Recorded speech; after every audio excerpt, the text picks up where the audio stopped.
Bah, je suis allergique au soleil. T'es allergique au soleil? D'accord. Et qu'est-ce que ça fait sur tous les jours? Qu'est-ce que ça t'empêche de faire ou qu'est-ce que tu dois faire? Bah, des fois c'est nul, Des fois c'est nul? des fois c'est bien. Pourquoi? Tu peux nous dire? Parce que l'été, je ne peux pas sortir. Tu peux pas sortir dehors. Et quand est-ce que c'est bien? Dans l'hiver. L'hiver c'est bien? Et donc pour ça, tu as ton masque, tu as ta bulle. Et ça c'est bien? Oui. C'est beaucoup plus pratique. D'accord. C'est ce que... À Disney, bah, c'est bien parce qu'à chaque fois il y a la queue dans les attractions. Et vu que je suis enfant de la lune, et ben, on n'est pas obligé de faire la queue. Et du coup, tu fais quand même des activités? Tu peux sortir quand même? Oui.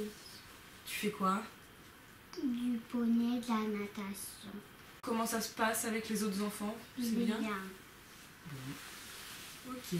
Et à l'école, comment ça se passe? Bien. Est-ce que les autres enfants te posent des questions des fois sur ton bocal?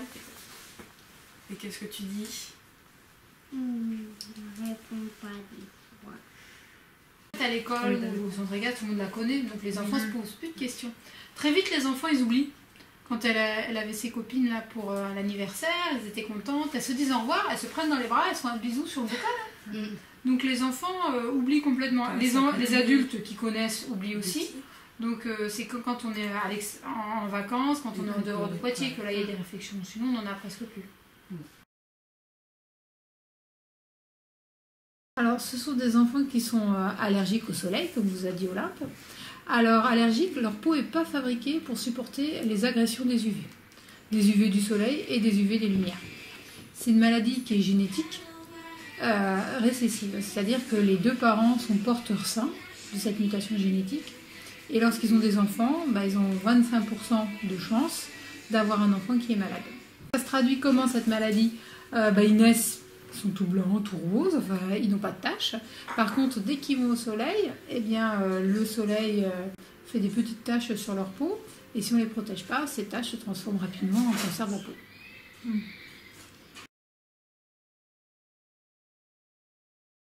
Alors, quand on a appris la maladie pour Olympe, on nous a dit qu'il fallait la protéger. Et puis qu'il n'existait pas grand-chose. C'était des bricolages des familles où elles faisaient une sorte de cagoule avec des lunettes de ski, avec du velcro ou agrafé. Mais c'était pas quelque chose que je trouvais satisfaisant parce qu'on ne voyait pas l'enfant. Et je trouvais que les enfants, du coup, faisaient peur.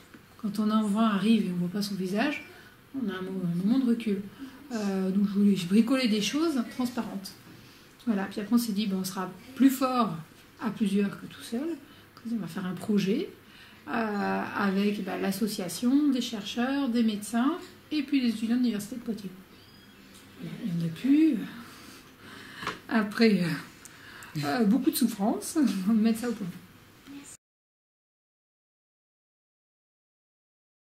Alors, l'association, ses besoins, c'est de continuer à offrir, à équiper les familles. Alors, équiper les familles, c'est les équiper, c'est offrir un masque aux enfants quand il y a un nouvel enfant qui arrive.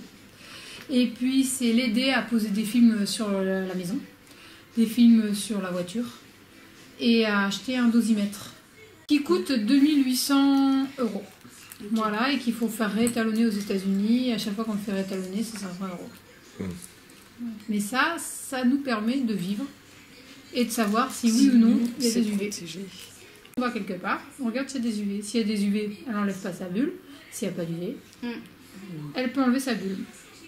L'association, ses besoins, c'est d'organiser des rassemblements des enfants et des parents, pour pas que les enfants ne soient tout seuls. Vous avez vu, sur la carte de France, ils habitent partout. Donc l'été, au moment difficile, là, vous a dit que c'était pas bien l'été, c'est d'organiser comme une colo pour ces enfants-là, où on vit un peu en décalé, c'est-à-dire que les horaires, les enfants se couchent à 3h du matin, le dîner est pris plus tard, mais ça permet de faire plein d'activités de nuit. Et des activités de nuit tout seul, c'est pas très rigolo. À 20 gamins, ça fait comme si on était en plein jour. C'est ça. Voilà, puis de faire en sorte que des piscines ouvrent pour nous, des choses comme ça, parce que sinon tout ferme.